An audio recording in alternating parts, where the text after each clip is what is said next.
控联盟的党主席郝凤基受中国钱吸收这体育军人做内贼，吸军事基地相片画作飘到交予中国，依照违反国安法甲因起诉。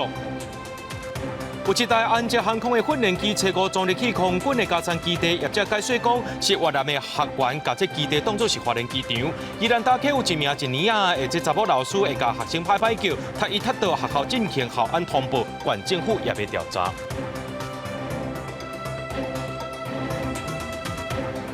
各位观众朋友，大家好，欢迎收看《1月7日AM新闻》，我是嘉豪。讲到这复控联盟的党主席郝凤基呢，伊是去互指控讲摕中国资金，除了吸收这体育军人做政党的干部，搁再找人去选立委以外呢，甚至是派人去到 AIT 啊个军事基地翕相，为这做飘导交予中国。检方也依照违反国安法，甲这郝凤基等7个人起诉。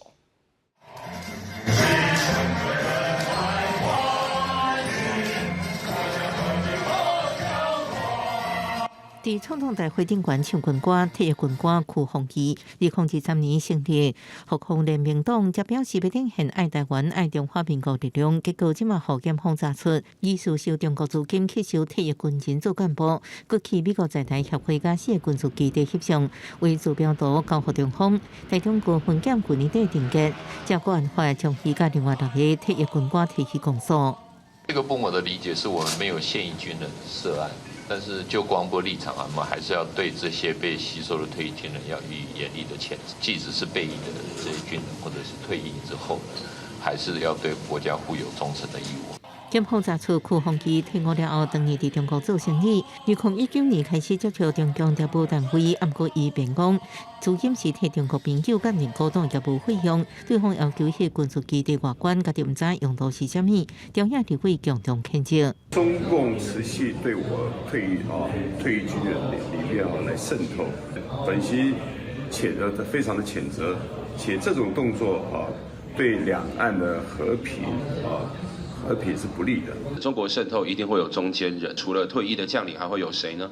最重要的就是我们的立法委员，可以见到中国的官员，又可以接触国家的机密，又可以接触到一般的人民，做选民服务嘛。所以对中国来讲，立法委员是完美的中间人。总统了郝凤基找资深艺人刘尚谦斗志，桃园区域立委选举最后失败，即马也出重组的证据。刘尚谦澄清当初的竞选经费拢是家己走总的。党本来要资助我们一些经费的，但是我们都没有收到，根本就没有所谓的中资。中方的人士我们也没有接触过，也从来不认识。刘委会声明，照管法规定，若这个退伍军官判刑确定，都要交回所有退休金。对于复控联盟党的行为，内政部表示已经造成危害国安甲宪政秩序，会依法向宪法法庭申请解散。记者综合报道。立法院三读通过3大法案了后，这朝野的对立是变局较强烈。这哪力的阵营最近拢是在呛声讲要甲这对方罢免掉。兼民进党主席的总统赖清德今仔日伫咧中常会就表示，尊重这民间团体发起的罢免行动。不过宪政机关爱伫咧合法合宪的体制之下走做救济。那国民党的主席朱立伦伊是表示，朝野是要收达或者是和谐，拢伫咧总统的一念之间。柯总统抛出双罢，是不是党内有一点杂音？我个人是反对这种仇恨式的罢免。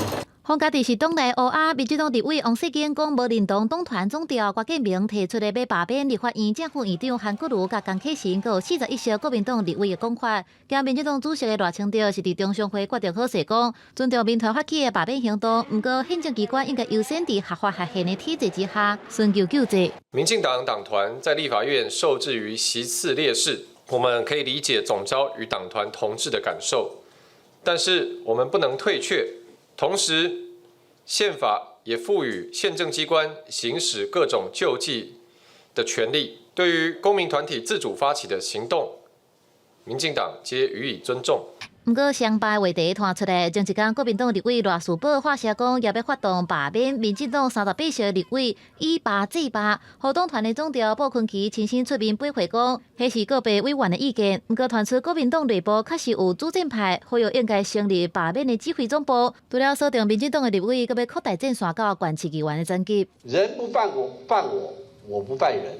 但是我要强调一件事情，民进党已经做了全面战斗的准备，我们就要做好全面备战的准备。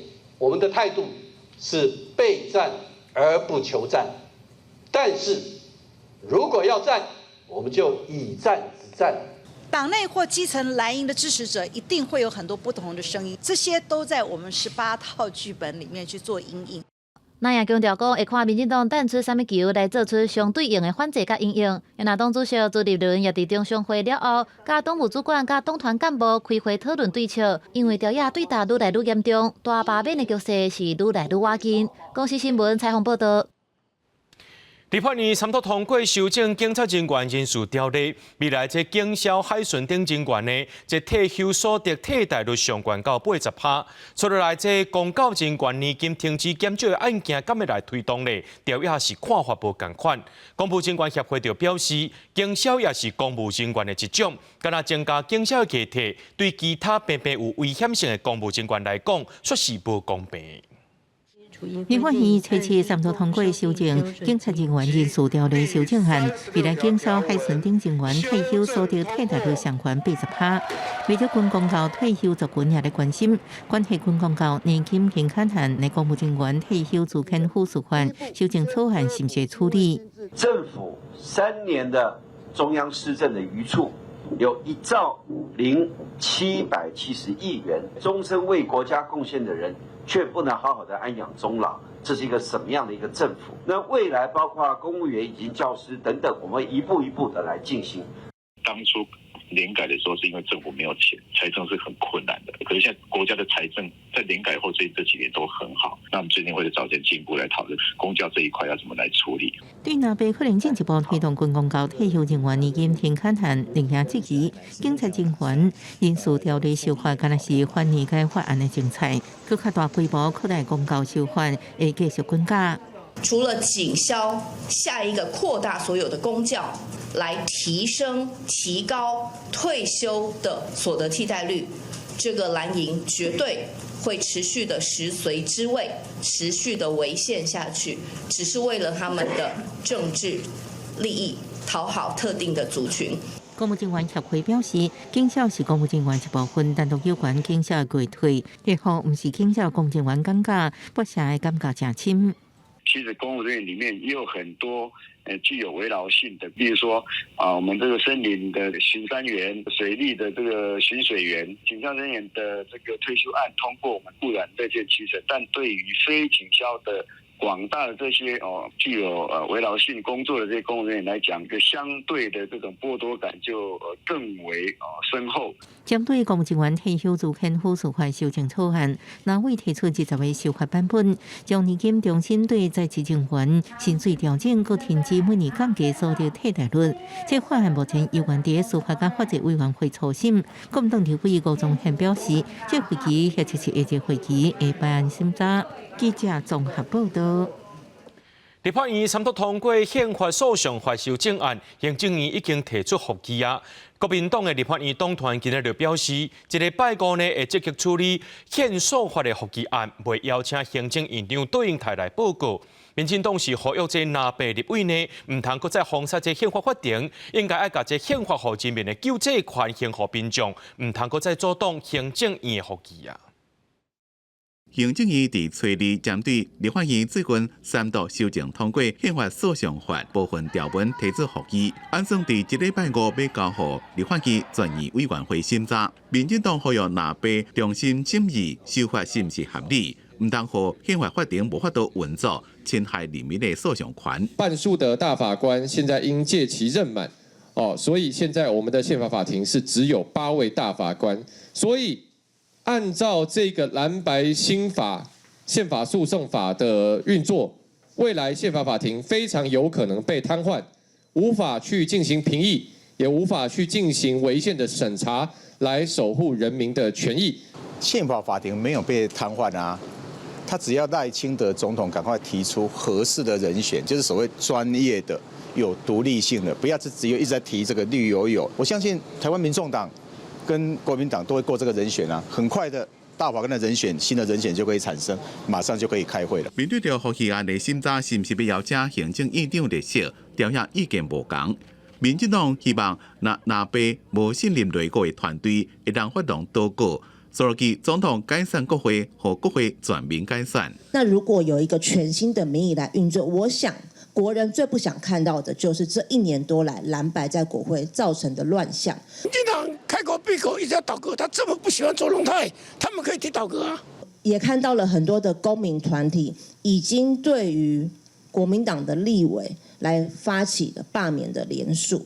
国民党面对民众的罢免，相当遗憾的，完全不思自我的检讨。柯建铭已经讲要全部罢免国民党41席的立委，民进团体结合民进党，整个在做这个事情。我们倾向于就以暴制暴嘛，以霸制霸嘛，对不对？不能够说这个老是被欺负啊。而民进党立法院党团总召关建平发出相罢免，这马团讲那兄也被反击，罢免38席可惜的另外的立委，也将会成立罢免总指挥部。不过，国民党团总召卜群基否认，表示无打算要对任何民进党的立委提罢免。公视新闻采访报道。这个时阵呢，有一台安捷航空的训练机伫咧台东花莲附近飞的时阵，却撞入去空军的嘉山基地。国防部表示，这空军已经伫咧调查，也会反映和民航局要来厘清这件事件。安捷航空表示讲，是一名越南的学员，伊是头一届家己飞，被扣来的时阵，甲这嘉山基地当作是花莲机场。除了会师的以外，也讲因会检讨。围墙边仔为天网啊，加强安全的防护。空军嘉山基地是远东上大地下空军基地，不过这个其实表示和民间教练机误飞入去。安捷航空所属 DA 4栋型机一架，申请由台东丰年机场起飞前往花莲机场实施穿降训练，为该机飞行员误闯嘉山基地空域，经引导后即飞离该空域。这个代志是一名越南籍学员开安捷航空 DA40NG 教练机，业者讲本来按照课表是家己操作教练机，伫飞行到花莲市区上空时，教练机的管道应该爱存1200英尺。学员其实发现操作失误，要2000英尺的管道。伫修正过程中误认这个嘉山基地跑道是花莲机场的跑道，所以讲才飞入去基地范围。不过一度互监管人员误认是不明的无人机侵入，经过联络了后，要求飞离花莲空域。所以他大概700尺左右，他就呼叫是说他要重飞，然后跟塔台报告了说他误认了跑道。空军嘉山基地如果被改称为东亚小重要空中监管中心，有雷达追踪监管大海大片空域。尤结合飞弹预警中心是非常重要基地，外界真关心这误走入去的外籍学员身份可疑，造成稳重的国安问题。安捷航空也澄清，所有外籍学员伫训练进程中要进行背景的调查，而且爱交这个无犯罪记录。重要的关键可能是在于说，后续在平时的时期，就是它整个空域的这个状态觉知会有必须要进一步加强的这个必要性。对了这个事件，国防部讲飞行员误飞入去嘉山基地空域，经过引导了后就飞离这个空域。空军已经对这案件实施调查，并且反映和民航局来处理调查原因。记者综合报道。继续来关心这新北市三重埔的建安工地，伊共挖一个害隔壁人家厝倒去，暂时搁再撤离2栋15户的居民。经过评估了后，市政府宣布，今暗时9点过后，开放以方式撤离的住户会当登去厝。本地所开79户190个人，敢若剩13户94个人要暂时撤离。不过有一寡住户烦恼这大安全，心内犹原是会惊的。出动土地雷达伫咧厝内面检查，惊讲主体无安全，因为大户等于厝摕物件，发现厝损害情形敢若更加严重。本来要让我们6点进去拿衣服嘛，那我们门打不开，因为隔壁那个倒下去的时候，那个怪手有没有？去敲到我们那个墙壁，把我们打一个洞，好大一个洞。大门无法度开开，大户被疏散迄当阵，也未回家，出来5只鸟抓出来。好佳在动保团体斗3工。顺利伫咧吹背载具，把全部的鸟拢救出来。在处理后面的那一些碎片的时候，发现那个地基好像有点不稳固，然后有立即性的危险，就要撤除我们的196号，跟190号之一，总共有差不多15户这样子。新北市三重埔6张街一个建筑工地伫咧挖地基时阵，传出公安的事故。这马工程车继续施工，已经把两边的树拆掉。我们内心也是会担心，但是我们每个住户都想要赶快回去，因为有的要上课、上学啊，有的要上班，我们生活都受到很大影响。整栋建筑物是一个倾斜度是完全稳定的状态，所以没有到讨论到说需要去做拆除的工作。官方也继续抢灾抢险，不过即马又有附近的民众通讲厝也厝歪去。新北市土木技术工会回应讲，经过检测，厝外情形即马拢正稳定。公视新闻采访报道。伫咱国内又有一个投资诈骗啊，警方发现讲，这诈骗集团去勾结一寡还未上市的公司，去招人来投资，买还未上市的股票，事实上这拢是诈骗。刑事局初步判断有3000人哄骗，骗上无有5亿遐济，而且这诈骗的过程，佮找律师来合作，吸引愈侪人相信。特殊搜查具体，警方处理第一波行动，查到奥斯玛再生能源科技公司做设下共骗取金钱的骗局，经过扩大调查，将更加幕后犯罪集团给挖出来。出动点钱机来点钱，查扣主嫌名下2台几百万的车，涉办4年的18人靠未上市的股票，骗取拄投资股市的人的辛苦钱。专门锁定财务不佳的公司，以投资为由。再加以包装宣传，向不特定的民众寄送投资评估报告书，以美好的愿景宣称即将上新贵上市。经过调查，主嫌勾结的业者除了有奥斯玛，也有爱创科技、华德科技甲宝利通公司，涉嫌用精致方式要求印真侪股票，所来指派下卡手人包装涉案公司，发展6零 AI 机器人，讲这公司的前途真好，来向投资客推销，更加讲这要上市上贵，来骗人提前投资。良钱结合到律师事务所所成立的一个信托专户，来营造一个安全的一个投资环境，来取信被害人。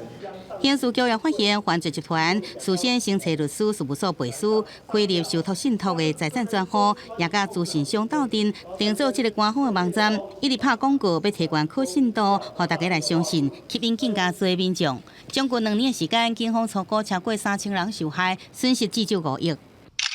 其中有查缉的2间科技公司业者发出声明讲，配合司法的调查，公司一切是正常营运，到底真相是安怎，就等待这个司法后续调查。记者综合报道。屏东有家长请这灵母来处理顾婴仔，想袂到这灵母呢，竟然甲囡仔载去南投，这车顶还有其他的青份人，婴仔也无坐这安全座椅，家长是真生气，遂通报这社会局。县政府表示讲呢，这个灵母敢若会当来处理照顾服务尔，无和家长签约已经违规，也会搁再来调查讲这个灵母敢有适合甲人带囡仔。坐伫汽车后座的查甫婴仔才7个月，煞无用安全座椅，这张灵母传来的相片，互爸母无法度接受。看其他的相片，佫发现囡仔互对屏东再去南投佚佗，伫车顶佫有青份人。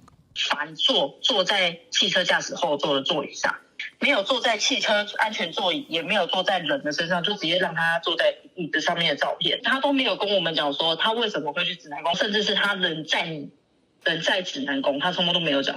代志发生伫这个月初四，家长不搬细腻的灵母喊过的行为，当天就甲囡仔带回来通报社会局，而且当初时个囡仔条件是来厝顾的灵母，对方煞定定要求家长甲婴仔送到灵母引导顾。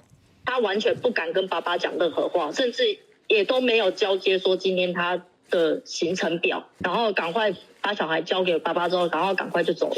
伫厝托育是指囡仔送去灵母引导，收费甲人数拢有规范。顾囡仔的环境爱经过各县市居托中心检视合格，到厝托育是灵母到雇主引导，毋过2种拢要向居托中心登记甲通报，也要接受管理甲辅导。屏东县府表示，生理的灵母无伫厝托育的资格，煞提供服务，也无甲家长签约，这是明显违规。因为将收托的这个事件通报给我们的居托中心，所以已经违反了相关的规定。据我们的了解，保姆也没有跟家长签订合约，以及未帮孩子办理保险。细腻的灵母做4年外有合格的灵母证照，无提供幼囡仔安全座椅的部分，官府向警方举发，也要召开审查会议，看伊敢阁有责任。面对指控，细腻的灵母伫交稿进前无回应。公视新闻采访报道。来看宜兰大溪某一间国小传出有一个1年仔的查某老师呢，会甲这学生歹叫，甚至是踢伊踢到踢甲东倒西歪。学校表示讲会进行这校安通报，照停事处理。县政府也要调查，看这个老师敢有不当管教情形。老师伫课堂顶悬大骂学生，质疑考试权乃无戏了，就冲到学生的位，用脚赞背学生的倒椅。弟弟19秒影片互民众翕来，检举老师技术不当管教。那我针对这样发生的事件呢，第一个我们就会进行这个校安通报，并按照相关规定以及程序呢来进行处理。根据调查，这位便是宜兰县大溪乡一间国小1年的老师对学生的管教行为，学校接到通报了后，马上进行校安通报，也承诺会伫教师集会宣导，爱正向管教。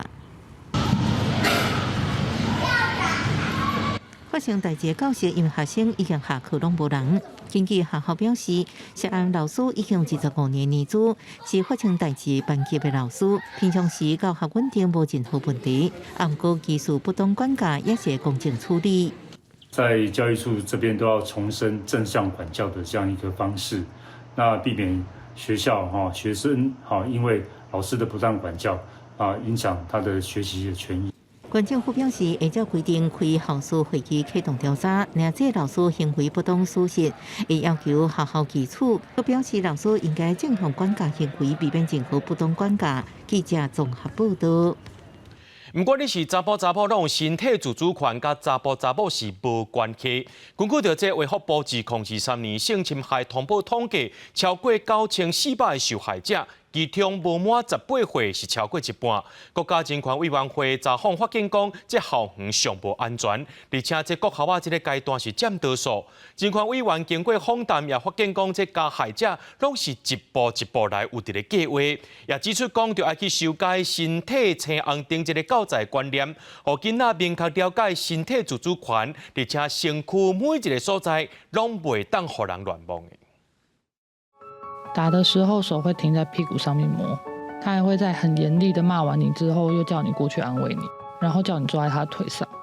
影片内底讲的是人权委员因访谈过去受性侵害个案拄到的状况。根据卫福部2023年性侵害通报统计，被害人有9413人，其中无满18岁的受害者超过一半。透过访谈也发现，儿童性侵害拢是一步一步来。委员认为，即马教育部教科书身体青红灯的概念无妥当，因为身体的部位无分敏感无敏感，拢无应该互人卡。其实不应该升起所有红绿灯。没有哪一个部位可以碰的，没有什么敏感部位、不敏感部位，不应该有这样的区分的。那身体的这个自主权是非常重要的。那也就是刚刚我们在很多案例分享当中，发现很多孩子，他们是渐进式的，先安慰你、抚摸你，然后慢慢的渐进的做更多的侵害行为。提到身体的红绿灯红黄绿，这个我想我们在整个教材或者在研习，有一些观念要与时俱进。我想这我们会来做调整。被侵犯的人，他们的一个这一个投诉，怎么样去减少这一个在调查过程减少2度伤害？国家人权委员会自2021年开始针对过去伫校园也是安置机构的儿少性侵案进行访谈。访问74个个案，也发现儿少性侵事件通常发现伫国校这个阶段，老师也是相关人员定定会使用因的权威叫囡仔袂使讲。也若这份调查报告也拍做宣导影片，希望互父母、教育人员对儿童、青少年的身心安全更较有警觉心。记者中国的谢桂林采访报道。带观众朋友来看这新闻，讲到美国总统当选人川特要上任啊，这次伫咧佛州召开记者会，针对着国土的议题，无排除用武力或者是经济力量来压迫，摕到这吉林兰和巴拿马运河控制权。上任了后，也要把这墨西哥湾改做是美洲湾。No, I can't assure you on either of those two. We need them for economic security. 川普这次伫记者会中心强调，上任了后一定要摕到巴拿马运河甲南美自治区吉林兰的控制权。记者问伊，敢会当保证唔用军事或者是经济威胁的时，川普唔愿意排除这个选项，甚至伫前总统卡特的国葬期间，批评伊甲运河送予巴拿马的决定。And we gave the Panama Canal to Panama. We didn't give it to China. And they've abused it. They've abused that gift. It should have never been made, by the way. It was, giving the Panama Canal is why Jimmy Carter lost the election.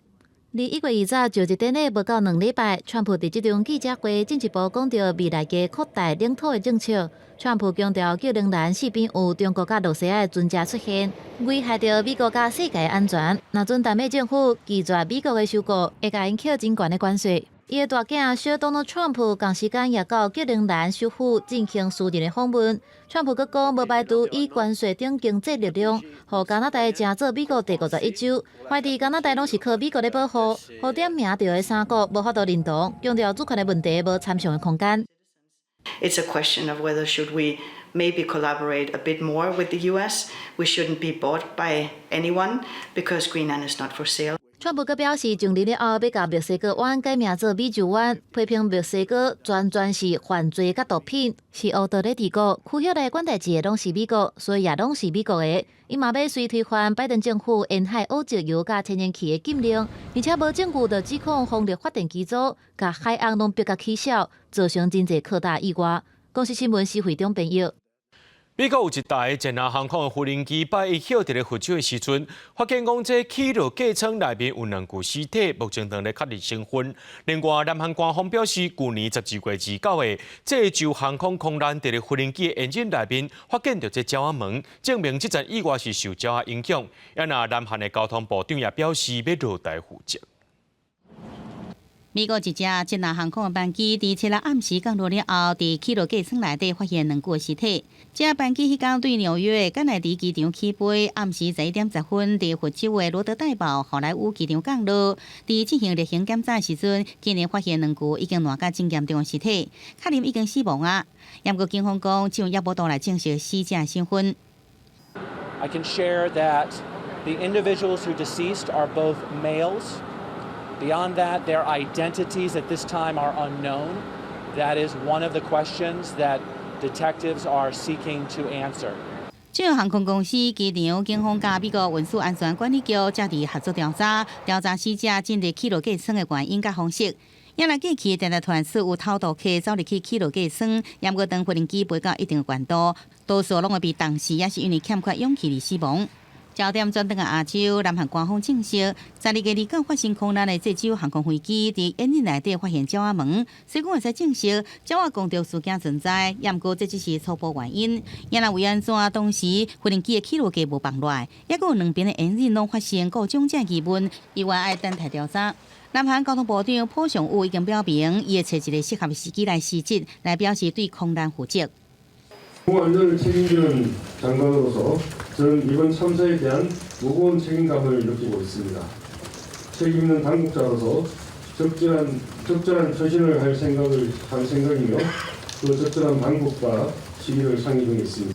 南韩朝野2大党已经伫设备组成调查小组，准备要进一步调查。就这个航班的座舱记录仪已经全部解读完啦，也若无人机的乌鸭仔因为受损，已经送到美国去进一步来分析。公司新闻由派准编译。西藏发生大地震，到今超过1天1暝，目前已经有126个人过往，188人受伤，超过3600间的厝倒去。目前这救援人员继续伫咧抢救，不过当地是高原，若到暗时呢，就降到零下18度。这款的天气呢，对这灾民和救灾拢是真大考验。 救援人员对放弃的土厝甲瓦的人救出来，随甲因塔衫甲塔被进行治疗。不过有一寡人互救出来时阵已经无心跳啊，家属真歹承受失去亲人的痛。西藏定治县初7透早发生规模6.8大地震，造成重大的伤亡，阁有超过3600栋的厝放弃。救援人员透暝抢救，已经救出407人，并且把伤者送去病院急救。医生发现有真侪民众骨折。头破流血的那些病人的话，首先是做了精装缝合啦那些，然后是陆陆续续做了那个4D 放射的那个 DR、B 超、超声那些检查做完了以后，有些病人的话腰椎骨折，那个比较严重的话，跟实际专家组相互讨论了以后，陆陆续续送到热刺市。央视报道指出，灾区居民是老人较济，身体本来就较虚。救援人员烦恼讲，暗时降到零下18度这款恶劣的环境，可能会受困的民众面对体温上低甲脱水的风险提悬。72点钟的黄金救援时间可能阁缩短。另外，当局也紧急调来补病，阁有粮食等物资，让3万人得到安置。这些受灾的群众到底过得怎么样？那么昨天晚上，其实，在我们的现场报道当中，我们也已经了解到，他们在这个晚上已经能够喝上热水，能够吃上这个方便面，不至于饿着肚子来度过这个震后的第一晚。地动专家指出，这个大地动是印度板块甲欧亚大陆板块小浪接着西藏地区所造成的。不过，西藏流亡政府指控中国乌白开发天然资源，包含挖矿甲伫青藏高原起世界上大的水坝，这个人为因素互天灾冲击扩大。When you dig the natural habitat, you will have more and more disaster. That are all made by man, the Chinese wrong policy. 当局是讲，目前灾区多数地区已经恢复送电，互破坏的车路也已经畅通。不过，伫地动发生了后，当地已经记录到超过500件的地动尾，阁有偌济人下落不明，也无法度确定。救援人员当咧甲时间比赛，希望救出更较济人命，互伤害降到上低。公司新闻张惠敏编译。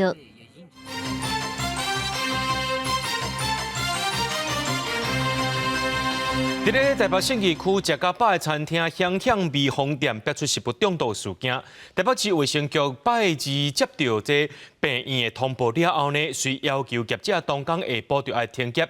经过业者的汇报确认，不过这暗时有派人去稽查，发现讲这店家由原是有开店做生意，先甲因罚300万，而且驳回复业的申请。经卫生局要求业者停业为仍有营业事实，公然挑战公权力。卫生局从严从速开罚，绝不姑息。考量业者为热门餐厅，且通报人次众多，社会影响程度严重，及业者资本额、营业规模等因素，处新台币300万元罚锾。截至今日下午3点，仍持续接获多家医院通报。想想微风店疑似食品中毒，共计32人，有持续扩大之余，卫生局驳回想想微风店复业申请。台北市卫生局指出，讲目前可能有食物中毒的患者是有32个人，人是有愈来愈侪趋势。针对这患者有食到这3、4米青蚵仔含干贝，也因为现场中已经无剩啊，敢若会当采用这环境检体含手的检体，若准检体有验出来是食物中毒，会罚6万到2亿。还有民众若准初五有去到香香食饭的民众呢，若准有无爽快，就要赶紧去互医生看。讲到咱台湾的口蹄疫的，伫咧2020年正式备检了后，外销量逐年拢有增加。即去年猪肉外销到450吨，平2023年增加8倍。并当着这食品业者和新加坡进口商合作，摕到头一批冷冻猪肉的外销订单，初步签 MOU。若头一季明仔载就会到新加坡啊！这是咱台湾的青猪肉，等15年后，搁再登到新加坡的市场。货柜车停伫食品工厂内底咧等，屏东嘉义方食品甲新加坡进口商达成协议，成功摕到咱第一批32.6吨冷冻猪肉外销新加坡的订单。初步伫农业部建议之下签订合作备忘录，第一季按算初九到新加坡送去各个超市甲餐厅。因为新加坡很喜欢这个肉骨茶，所以我们可以把这个排骨销到新加坡去。所以这回新加坡好不容易签证给我们冷藏猪肉以及排骨。台湾2007年目底将外销冷冻猪肉到新加坡，所伫2009年口蹄疫备检失败了后停止。2010年台湾为口蹄疫区除名了后，外销依然是冷冻甲加工为主，继15年用冷冻猪肉重回新加坡市场。传统猪瘟，我们现在也不是打疫苗，也渴望在今年的5月间能够得到 WOH 的确认，后续的猪肉就能够以更方便的方式，以生鲜的猪肉外销。冷冻猪肉因为保存这条件，市场锁定伫附近国家。5月若顺利通过台湾猪瘟备检审查，会加速亚洲区域3大病毒活跃区国家，就应该日本搁开始外销谈判。每年的年节以后，猪价都会下跌如果现在今天有外销新加坡的话，或许这种情况就不会再发生。全台咧饲的猪差不多500多万只。饲猪协会表示，即马饲的技术进步，供应量也对咧提悬。尤其外销管道协助达到供需平衡。农业部强调，台湾猪内销为主，用策略性外销，专攻国外高级市场，未影响国内市场的供应量。记者综合报道。讲到这麻病将到话，这确诊者个四界拍拍走，引起民众惊惊，就走去诊所，希望讲要注疫苗。医生表示讲，想要注的人变多，但是即马是欠货，这是有需要讲到，若阵诊所有欠货，会当通报，这药商拢库存。今天大概打完就没了，因为今晚上被人家订走了啊，也没有新的货了。来到诊所就算是休困时间，也有民众打电话伫问讲，是不是要麻疫苗会使做？基层医师讲，随国内麻疫情清悬，民众感觉真烦恼，四个伫咧找看倒位有麻疫苗用做。疫情一旦来，那很多人要打的时候呢，就一下就缺货了。在紧急的状况之下呢，其实工会应该把它转成智慧了，那工会再去补就好了嘛。民众这烦恼毋是无道理，因为麻症状除了发烧、感冒炎、甲出红皮这症状，传染力增加人，一人会使传10人，主要是经由空气甲喙烂传播，也是去接触到麻病人的，然后分泌物就会着。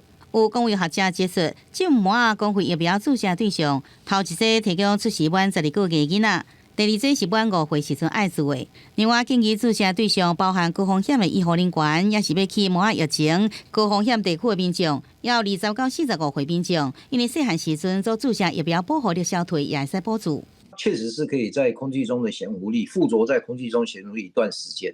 那目前的研究大部分是以2小时为主，冬天低温又更容易让空气的悬浮力它的着护力又会增加。有缺药，那可以透过我们的平台做缺药的通报。那另外其实应该是先去找这几家药商，因为他们目前都还有库存。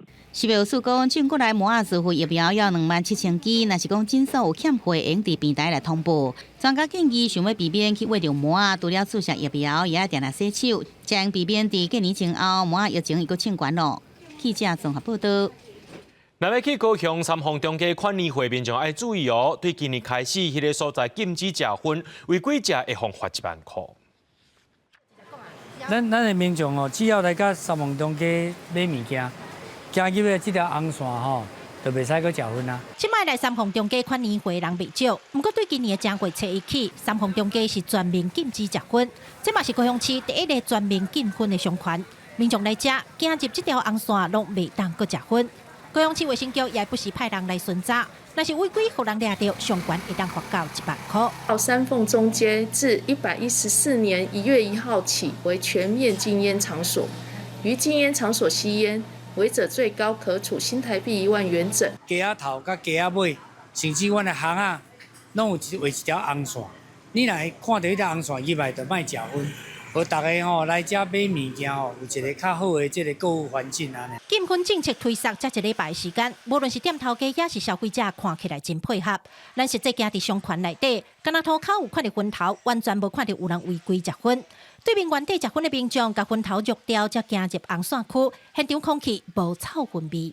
过去来到这边的时候呢，我觉得一来就闻到很臭的烟味，让人非常不舒服。可是刚我进来的时候呢，我没有闻到任何烟味，然后闻到的是食物的香气，让我觉得还走起来蛮愉悦的。较无迄个迄味啊，我倒来这是慢入来啦。有消费者建议爱禁止奥多摆，主委敢若会当笑笑讲歹势，因为这个店头拢是做中小盘生意的，那奥多摆袂当入来生意就免做啊。不过今年伊有争取到3000万的经费，要用来增加天棚早日早后的设施，同时改善中街通风。以后所有店面顶悬的护棚拢会拆掉，互规条中街看起来更较整齐美观。记者柯家族、柯昭阳采访报道。台南永康含人德的社会主体拢会完工啊！根据着这市政府去推算，人德的社会主体一间10平的套房租金上加免4000，1月15、16会举办这岁出的说明会。这大楼厝看起来外表真新，已经到收尾完工的阶段。这是台南市府第仁德区的社会主体，就伫个仁和国小边啊，紧甲瓦郡巴克里生活区，离这市区也只有10分钟。因这所在规划75户要来出租，其中台南市都发局依照区域也有房型无同来计算。一间实际上大面积大约是10平的套房，未来上价含管理费也无到4000块，算是全台湾上俗的。租金的部分应该是会比一般的跟外面租还便宜。行情大概一般的套房都要6、7千左右，如果是以社会住宅这个价格来说的话，可能有价格是落差大约一半，所以相对对年轻人会有吸引力。台南市社会主体分别由市府甲国家主体以及都市更新中心兴办。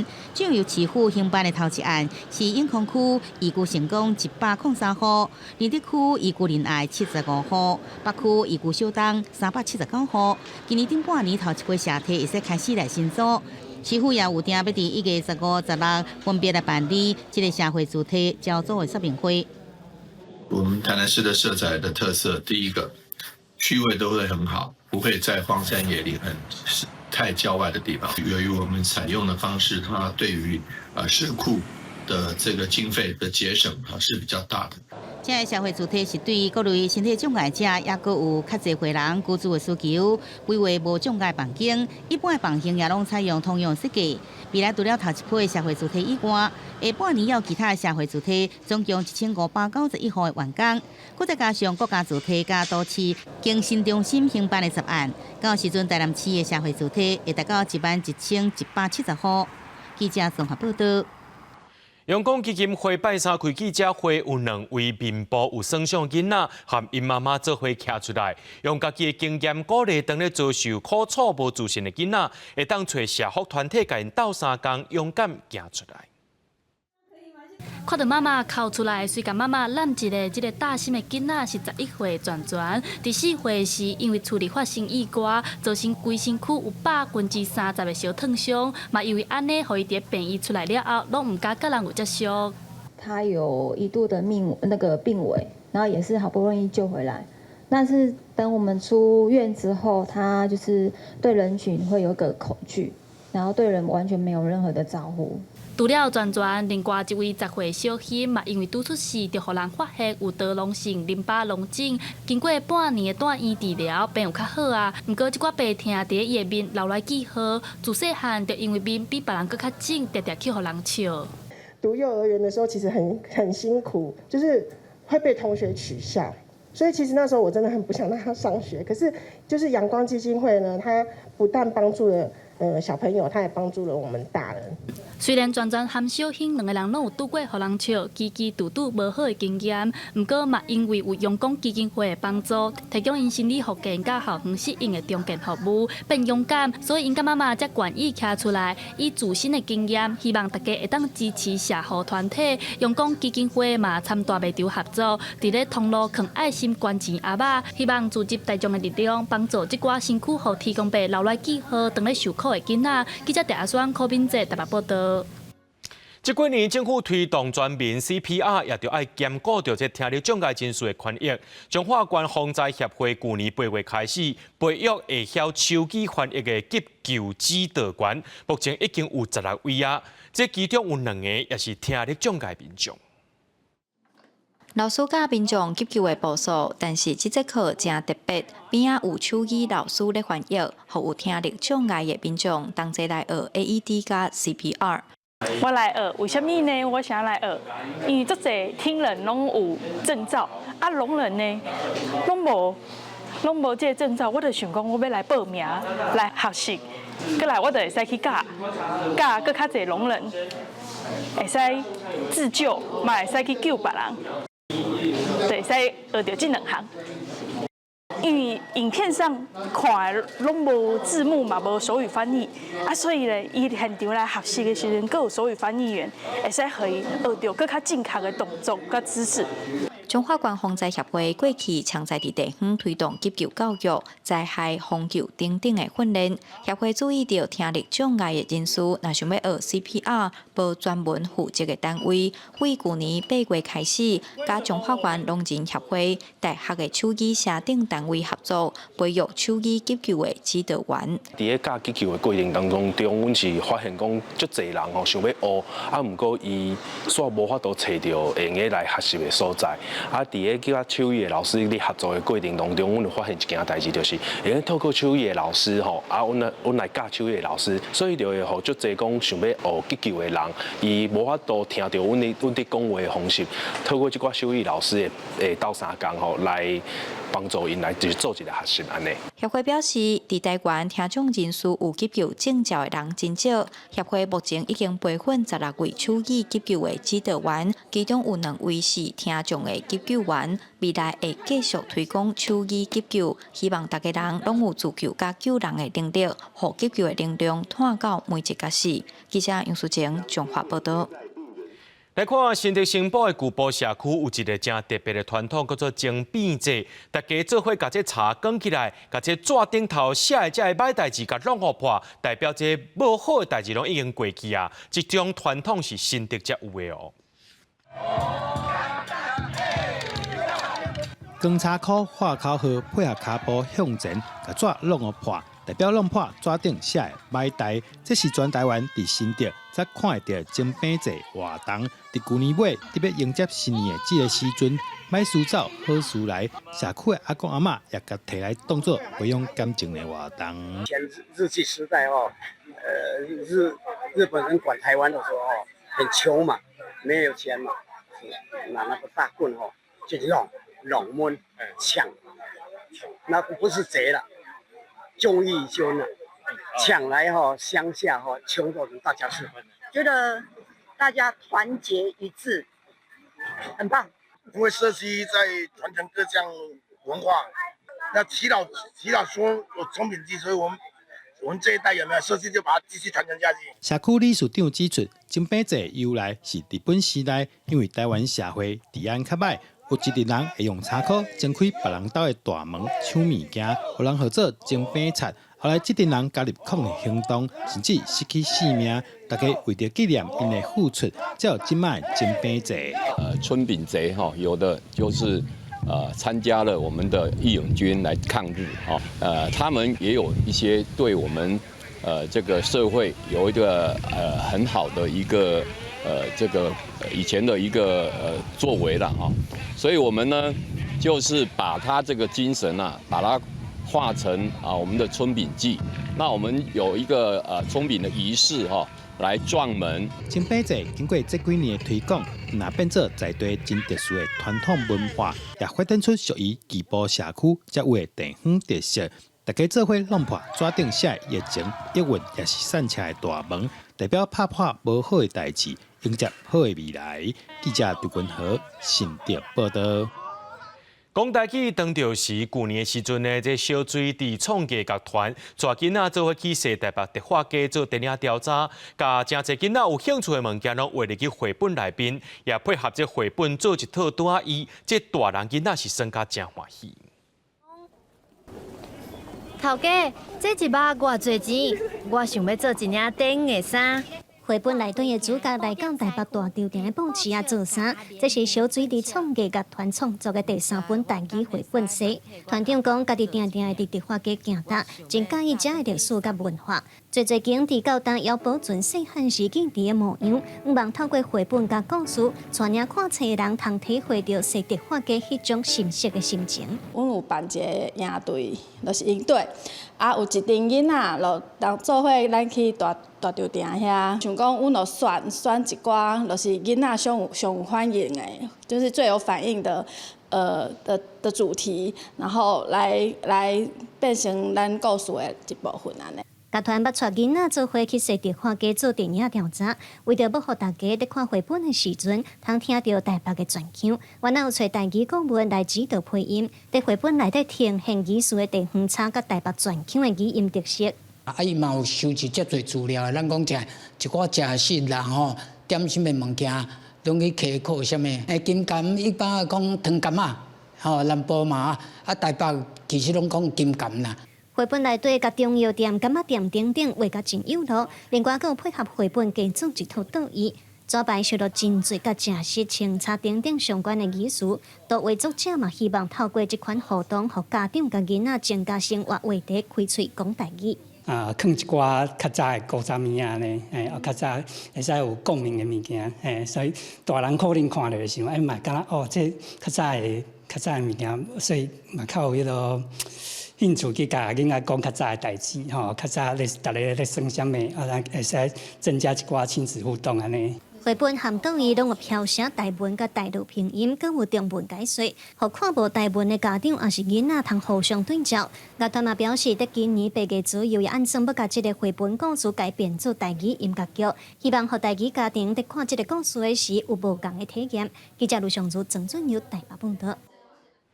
国立传统艺术中心举办儿童布袋戏剧本创作评选，选出6本对囡仔角度思考来编写的布袋戏剧本，而且拢是用台语创作的。这团艺中心也会找剧团来搬，希望让更较侪少年人接触到传统戏剧。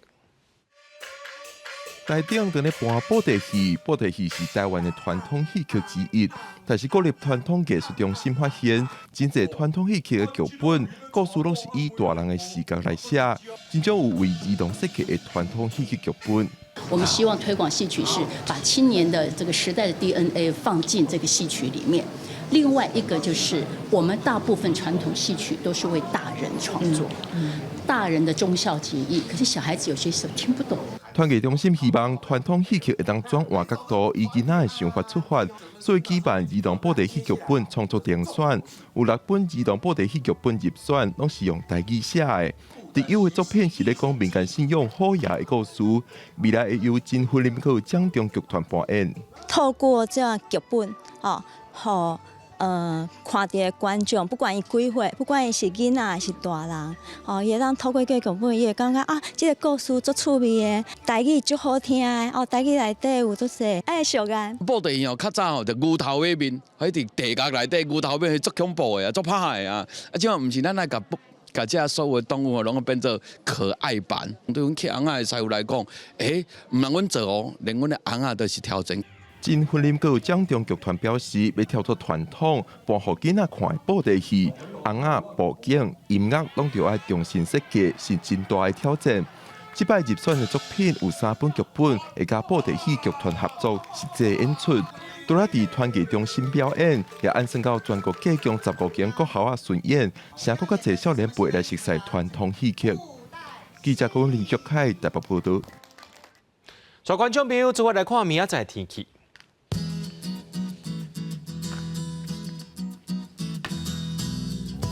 基隆、台北、桃园、新竹对14度到17度；苗栗、台中、彰化、南投、云林对13度到21度；嘉义、台南、高雄、屏东对13度到24度；宜兰、花莲、台东对14度到22度。平遥、金门、马祖对9度到18度。节目最后，感谢各位观众朋友收看今日夜新闻，我是嘉豪，明仔载暗时7点咱再相会。